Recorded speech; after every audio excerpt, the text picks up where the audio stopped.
Lee Harvey Oswald was your typical America-hating communist from Louisiana, and like every risky-living pinko from the South, he grew up watching American spy dramas, volunteered for a civilian air patrol run by a CIA contract agent, and joined the US Marines.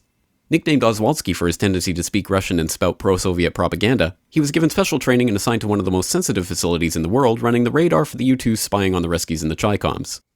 After contracting gonorrhea in the line of duty, Oswald was tested for Russian proficiency before being honorably discharged to take care of his mother who wasn't ill and flew to Europe using money he didn't have on planes that didn't exist to arrive at Helsinki, where he stayed at the most luxurious hotel in town before waltzing into the Soviet Union at the height of the Cold War.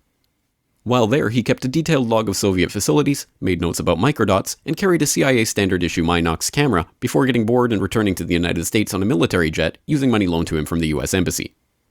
After waltzing back into the United States after supposedly defecting to the enemy at the height of the Cold War, he settled back in New Orleans where he appeared in radio and TV interviews, got into fistfights on the street, and handed out leaflets from a pro-Castro Cuban group sharing office space with an ex-FBI agent involved in government-sponsored anti-Castro Cuban groups.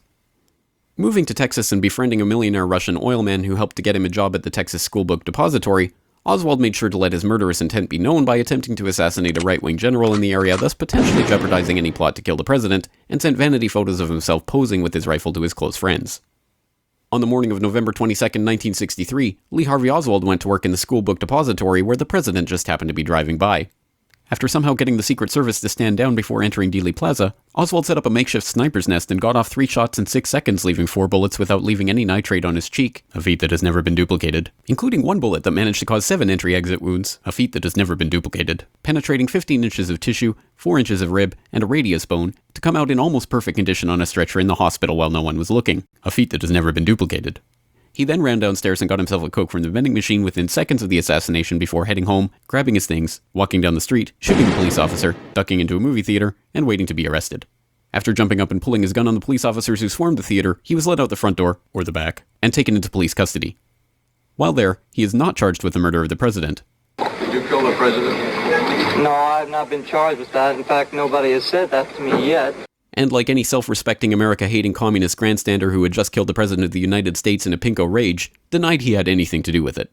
I'm just a patsy. Before being transferred to county jail, he was shot on live TV by a 2-bit Union Mafia stooge, supposedly torn by grief at the death of the president, whose brother he personally hated, later claiming that it was part of a conspiracy the world will never know. The world will never know the true facts. Luckily, the crusading journalist of the unbiased media told the public the straight truth about what happened. His head could be seen to move violently forward. Hoover wrote a memo that weekend demanding that the public be convinced that Lee Harvey Oswald was the lone assassin. LBJ appointed a commission telling Commissioner Warren that he had to find that Lee Harvey Oswald was the lone assassin, and, as luck would have it, that commission concluded, "Now, what about the doctor at Parkland Hospital who reportedly said the president was wounded in the front? Actually, the doctor told the commission, and a newspaper report agrees, that he said only that the bullet could have entered from the front. But because of the president's condition and their desperate haste, the doctors never turned him over, never saw the similar wound where the bullet actually entered from the back." This is the story of the JFK assassination, as brought to you by the truth tellers in government. Those weapons of mass destruction got to be somewhere. And the media. And if you have any questions about it, you are a woo-woo, grassy knoll, tinfoil, lizard-fearing America hater.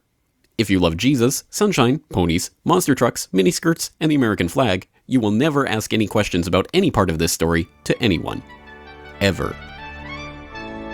This message has been brought to you by the CIA, Joint Chiefs of Staff, Warren Commission, and the MSM. Because ignorance is strength.